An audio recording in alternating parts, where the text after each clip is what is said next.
Hello everyone. Welcome back to Guide Pro. Many Discord mobile users want to show the game they are playing on their profile.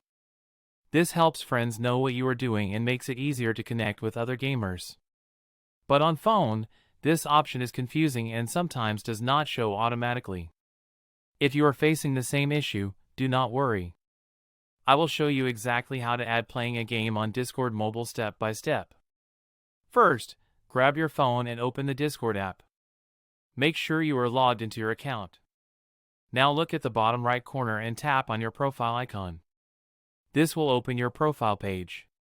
You can add it manually. Go to your profile page. Now tap on Add Status or plus icon. Type the name of the game you are playing or any custom message you like. Tap on Save to apply the status. Now your friends will be able to see what you are playing on Discord mobile. This is the correct way to show playing a game on your phone. If this video helped you, like the video. Subscribe to Guide Pro for more Discord tips and app troubleshooting videos.